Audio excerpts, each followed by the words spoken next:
Well done, Daniil, back in the Australian Open semi-finals. Hubie has always been a tough opponent for you. What do you think made the difference in the final set?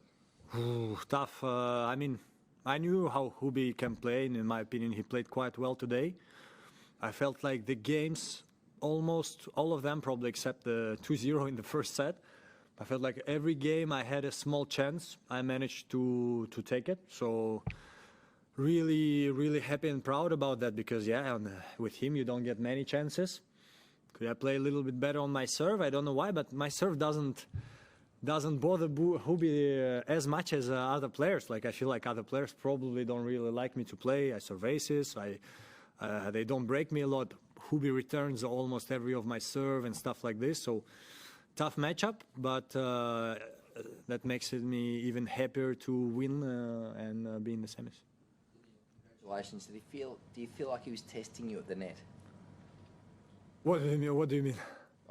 Coming forward, if you know what I mean. Yeah. I mean, but Hubie, we know he's one of the best players on tour in this touch game and volley. I think, in my opinion, he would be somewhere top 3 at volley. So I'm actually happy because I managed to win some good points at the net.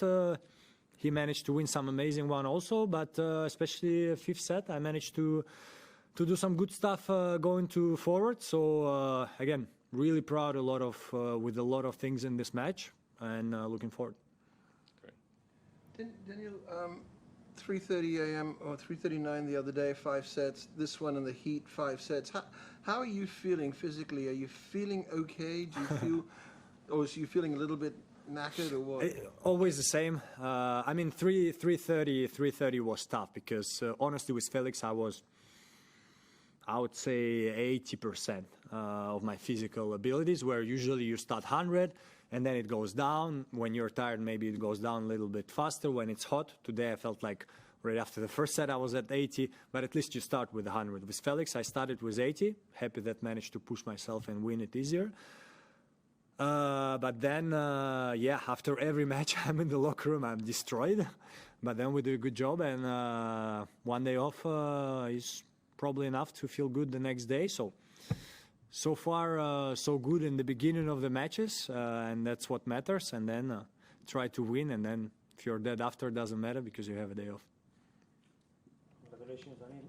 I would like to ask you about Carlos Alcaraz, just in case he can be your rival. I don't know, what do you expect? What do you take from US Open semi-finals? Are you seeing him better here than US Open?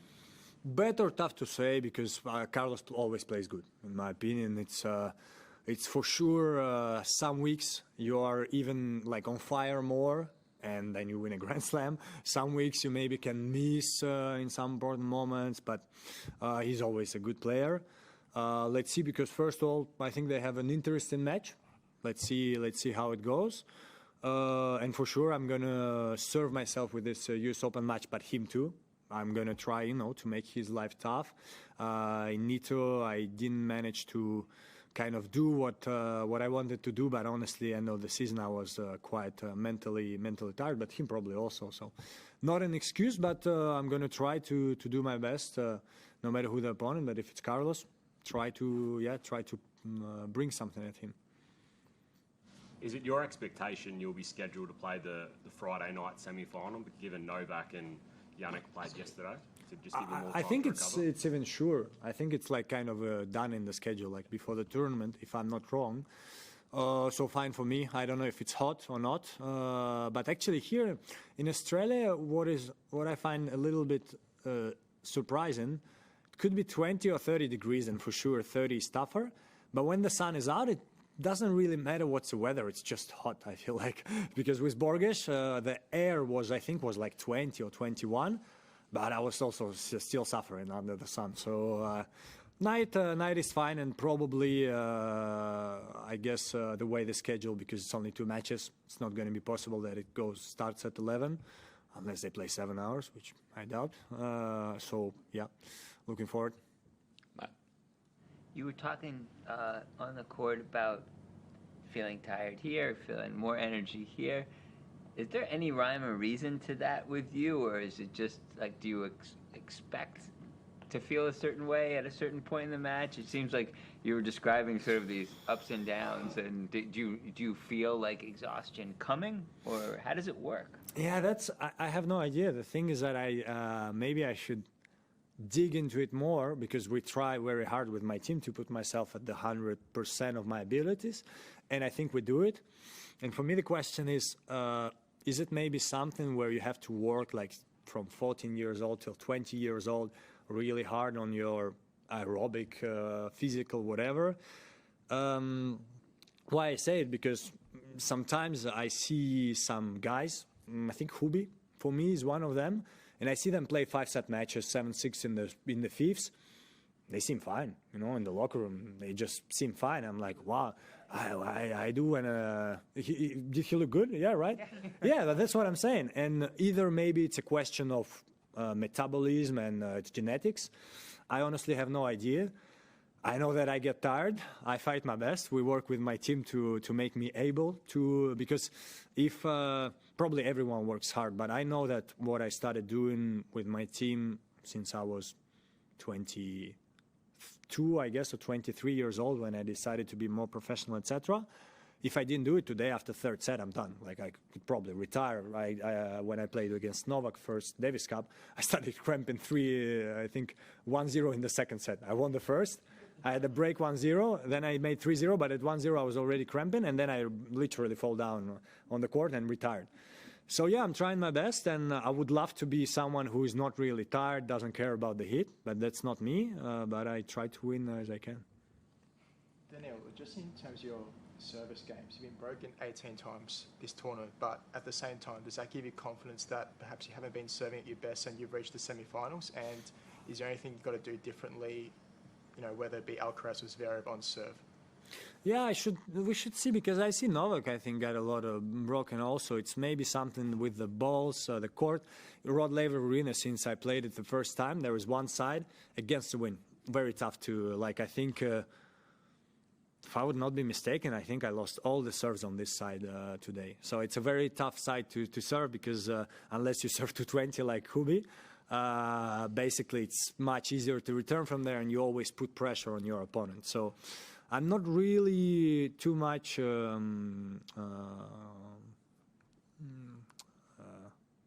sorry, I forgot the word. I'm not worried. I'm not really too much worried about this, especially when you win matches. I feel like I'm actually serving good. So yeah, but yeah, good that I managed to be in the semis, getting broken 18 times. I think that's good. I don't know, different players and pundits are saying different things about what they think of the court speed. I just wondered, as a hard court specialist, what's your take? But it's very tough to say, because the balls are very strange, and then I go to explain it. They tried, I heard, to make it more to last longer. I think they didn't really manage to do it. But what happens now, when the balls are new, they are extremely fast. So then the court seems fast, because they are extremely fast. It's bullets. If you touch it a little bit too much, it goes in the fence. And then if you serve well couple of games, then maybe in 3-4 games they become older. But if you play against someone who plays rallies, I think you do maybe, I'd say 6-7 shots, they're done, and it's a new story, and you play long. You're not going to hit a winner, you're going to have to stay for a long rally. And so the court itself, I don't really know. I think it's pretty fast. I don't think it's slow. Just there is such a big difference with new balls, and after 2-3 games. And I remember watching Thompson Vukic, and then I see Deuce, 50-shot rally, and seems like they cannot hit the ball. So I say to my coach straight, wait, let's count the games. It was exactly before the new balls. And I was looking on TV, and they were it was almost funny to watch. You could see that no chance one is going to make a winner. It's going to be an error from someone. So yeah, that's my answer. Last two, Ben, and that's it. No, I'd ask about another match that'll happen before your next match, which is the first semifinal between Novak and Jannik. And I'm wondering, Novak is 10-0 in semifinals here, and he's 10-0 in finals. So as you're waiting to play your match, are you hoping that Jannik can take care of him for you, or do you feel like it's important for sort of the Australian Open mission to have to beat Djokovic at this tournament? Yeah, the thing is that Yannick is playing so good now. So if I'm like 100% honest with you, if you ask me let's say I'm in the final, who do I want to play? Novak, who never lost here, whatever, is going for some crazy stats, or Yannick, who is not losing a set even when he's 5-1 down in the tiebreak and stuff like this. I'm like, I don't know. I really don't know. I want them to go 7:30 hours. Tiebreak 30-28 in the fifths, and then maybe let's see if they're a little bit tired on Sunday. No, but I think it's going to be a great match. I'm really going to enjoy it as much as I can. I'm going to prepare my match, but if I have some time to watch, I'm going to enjoy it. They had a great rivalry end of the season with Turin Davis Cup, so really going to enjoy it, and let's see who wins, and then hopefully you can ask me before the final or something. Last one, Simon. Daniil, you're well used to being at the semis and finals of Grand Slams. The whole environment in a Grand Slam changes later in the second week. It's quieter, things change. Does that sort of help to focus your mind, or do you notice all that as well?